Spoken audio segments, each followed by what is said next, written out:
Gimana nggak enak ngelihatnya?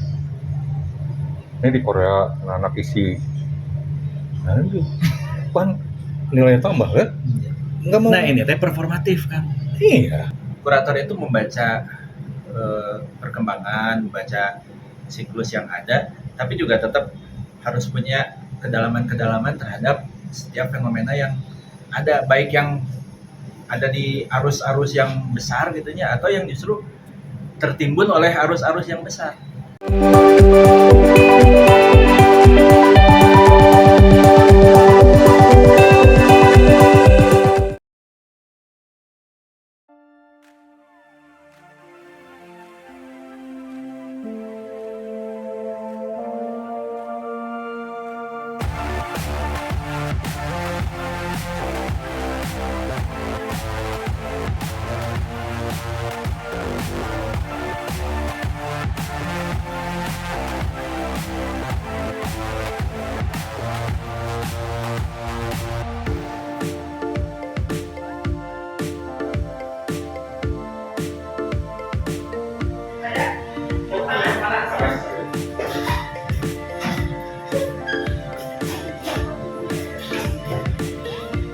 Ini di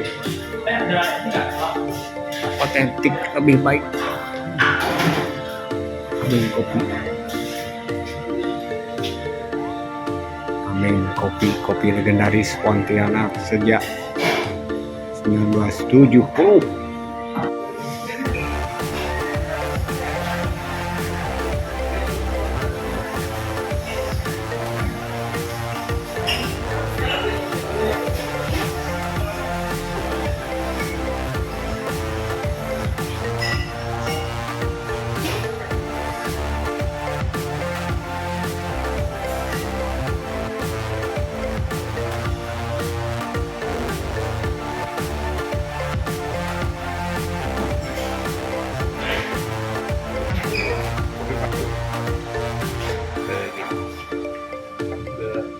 Tapi kalau kayak gitu nanti disebut itu gue Ya, untuk spot-spot yang ini nggak semuanya kan, misalnya kita kebetulan ada 3 panel nih yang dari gate.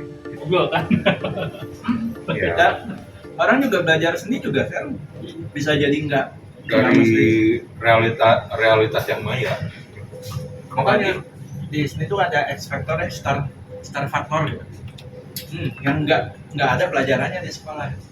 Tapi ada orang-orang yang punya karakter bintang misalnya, nggak sekolah seni, tapi kemudian melesat gitu disupport oleh media sosial Nah. gitu, karena dia dibaca oleh seluruh dunia. Itu kalau waktu kita ketemu di Mola itu ya, cerita itu disambungin ke tadi malam tuh kena tuh. Nah, yang dilihatin sama si Aryo itu cewek-cewek yang di sini nggak punya reputasi di galeri lokal, tapi eksis di Korea, di London, di Paris loh. Tapi gayanya tuh kayak yang performance art ya, gitu-gitu. Ih, cikur, iya kan modusnya. Periksa deh IG-nya, ternyata pakaiannya art and beauty gitu kan. Tapi kan cewek yang diuntungkan di situ. Jadi ada faktor X. Iya, jadi mau nggak mau gitu. X factor dan star factor. Star faktor, Nah, kebintangan. dan aku kategorikan ini full package gitu. Misalnya sekarang belum ketangkap karena belum terlihat. Tapi kalau galeri lokal lihat, diambil gitu kalau gitu. Memang asik gitu. Ya, aku liatin ya. Dia sekarang tuh gejalanya gitu. Jadi tidak Yang hanya mau karya mau. tapi juga kemasan untuk tampil. Ya, kemasan, outlook gitu ya, semuanya teh menjadi satu paket. Oh. Gimana nggak enak ngelihatnya? Ini di Korea anak-anak isi, aduh, kan nilainya tambah kan? Nggak mau. Nah ini teh performatif kan. Iya, oh Iya. masalah. Ini yang di sekarang ini sebagai performatif, di mana kemudian kecenderungan orang yang menggunakan istilah performance art pada masa-masa sebelumnya ya jadi old school. Kan aku bilang performance art itu hanya sebagai border untuk menyatakan, kan namanya mah dari dulu udah ada belah-belah war, ada spektra, jadi ada apa itu mah untuk jadi garis merah unggul. Tapi berikutnya mah kemana-mana kan tergantung background si itu gitu. Nah ini ya satu, ini lagi ya gimana nggak enak lihatnya tuh, hanger Apa bedanya sama 4 orang seniman abstrak itu? Ya memang itu yang kita lihat sebenarnya. Iya kan? Iya memang. Bukan salah gitu, makanya kenapa kok tetap kekeh pakai ilmu eta sih orang nih. Hey, men, ini hari ini gitu. Kenapa kalian harus masa lalu gitu? Walaupun kata Asmujib, ya kan kita tuh benar-benar ngadok dari barat. Ya baik, awal mengadok berikutnya kan harus punya identitas sendiri kan gitu. Iya, dan identitas itu juga selalu berubah ya. Gimana zaman? Belum ada identitas ini kan kecenderungan. Tuh kan ini. Jadi si Aryo teh rajin ngumpulin cewek-cewek.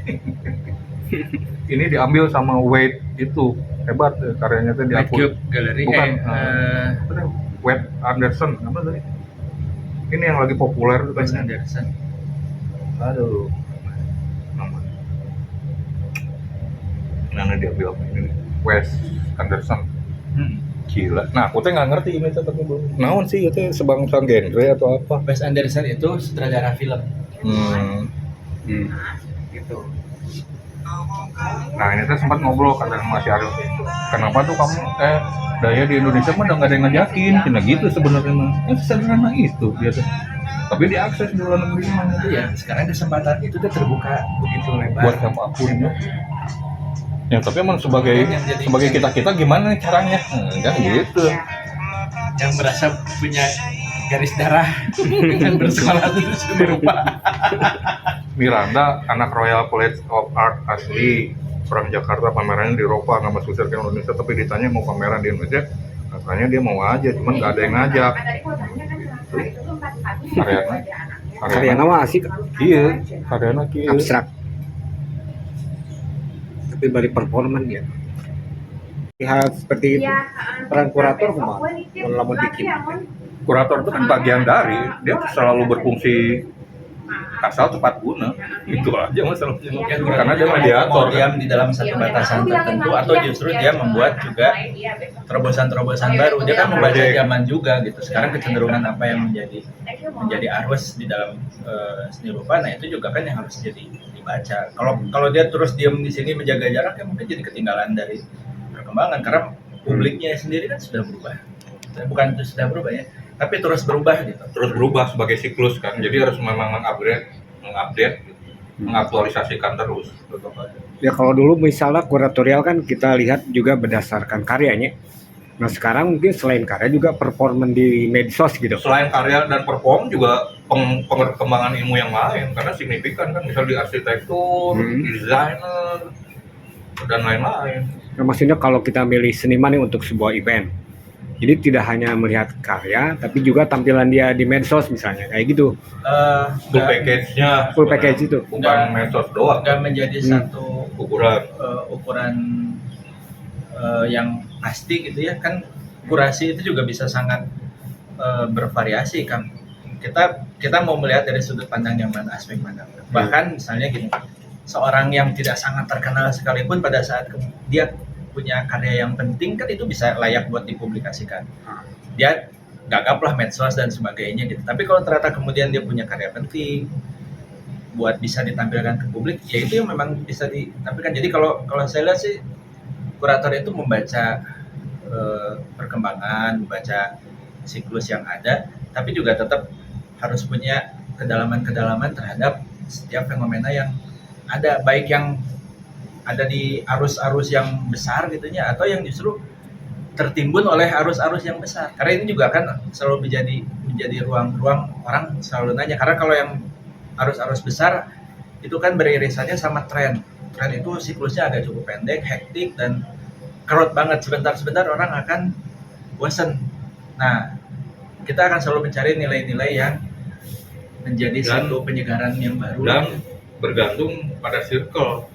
Karena misalnya tadi ya, misalnya di arus besar itu kan stakeholder sudah terjadi, justifikatornya itu ada, pendukung itu nilai-nilainya itu yang menjaga nilainya, yang apa yang kita bilang selalu ada kaitannya dan art gallery sama art dealer sama museum sama market, itu tuh jadi salah satu faktor kan. Walaupun yang tadi disebut misalnya kayak seniman-seniman di luar panggung itu, di luar arus utama bisa terjun bebas juga melalui media yang lain. Nah, maksudnya performa tadi salah satu sekarang itu yang menjadi pertimbangan. Performance di Maksudnya, sini yang ya kita yang maksud tadi lah. bukan performance artnya, tapi performa si seniman yang dalam kategori full package gitu. Iya, iya. Jadi bukan hanya karya yang keren aja, ya attitude juga harus keren, performa juga harus enak untuk dilihat, itu menguntungkan. Bagaimana dia mengekspos diri gitu ya, bagaimana dia menunjukkan ada di lingkungan mana, circle mana, itu juga jadi salah satu pertimbangan bagi setiap seniman untuk menata karya. Gitu. Dia nggak cuma harus terampil di kemampuan teknis bikin karyanya, tapi juga harus punya keterampilan untuk mengelola dirinya, mengelola diri, mengemas mengemas karya dengan siapa, pamerannya di mana, kapan pamerannya, itu juga harus jadi satu paket yang dimiliki oleh seorang seniman Sekarang ini. pada saat ini, karena sekarang aksesnya semakin banyak, semakin terbuka, persaingan juga semakin ketat karena semua punya kesempatan yang sama sekarang.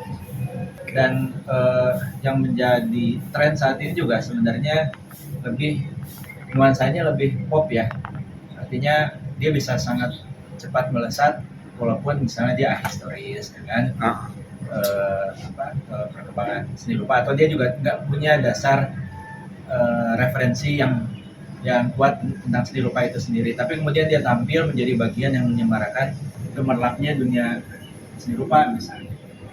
Nah ini kan kita belum bisa menata atau menjustifikasi ini menjadi satu buah karir yang mapan atau yang bagus hanya misalnya dari menilai crowd seseorang di media sosial.